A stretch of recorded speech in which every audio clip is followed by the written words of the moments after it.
Chapter 8, Cost Behavior and Break-Even Analysis. Reading from the PowerPoint and the book here. So the overview on page 65, there's a lot of vocabulary in here. Maybe it's just me. But fixed costs are costs that do not vary in total when activity levels or operations change. An example of that would be rent. So a place's rent, a healthcare facility's rent shouldn't change. Variable costs, on the other hand, are costs that vary in direct proportion to the changes of activity level. So, for example, at a group home, if that is variable with the cost of food. Food would vary directly depending on the number of the individuals at the residence and how much they eat. So I hope that is straightforward. I already said that. Fixed cost. Variable cost. Here we go. Semi-variable cost, page 66. They vary when the activity levels of our operation change, but not in direct proportion. Most frequent patterns of semi-variable costs is the step pattern. Examine the examples in the chapter. And seriously, see those figures. That the book does a way better job than I will explaining that. Analyze mixed cost, also in the book. Moving on to page 69 in the book, refers to, oh, I don't want to read this. Wait, have I gotten ahead of myself or am I behind? Urgh. This, oh, okay, let's reorient here.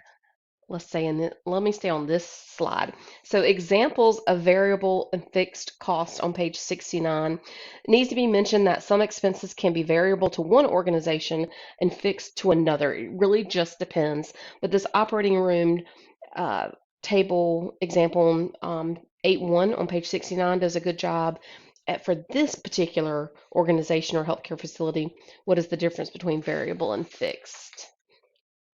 All right, now let's move along with the chapter. Page 70, not to be forgotten, but you guys can read that. There's more tables about the variable cost of tests and staffing. Okay, so analyzing mixed costs.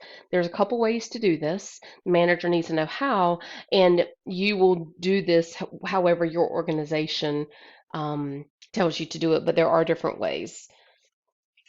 High-low method is described in your book and gives a good example. Table 8.4 is related to that.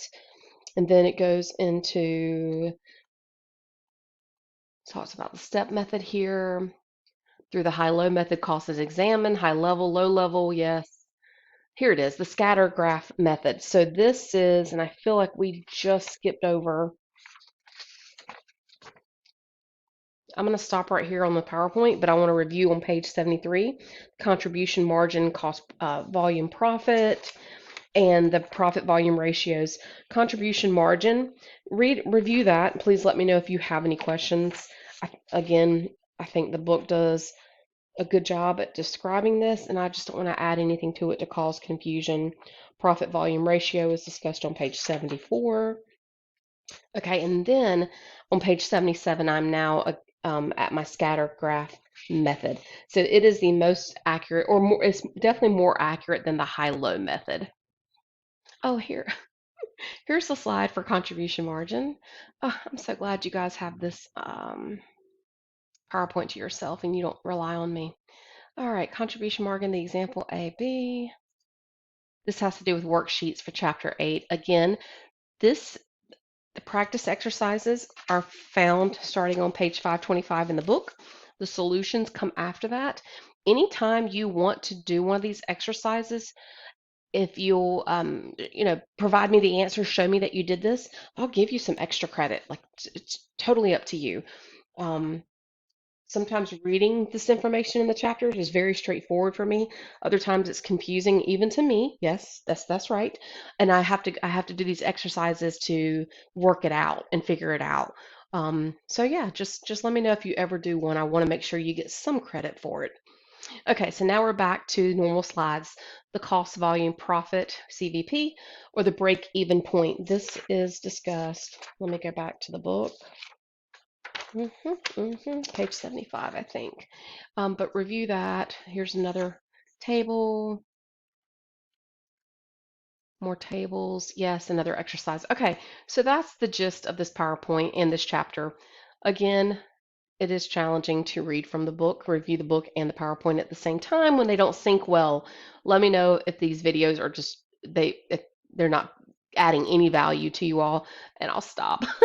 But I do like to say it. I like to say it out loud for myself and for you all, and where we can always have a discussion about it. So anyway, let me know if I can help. Thanks.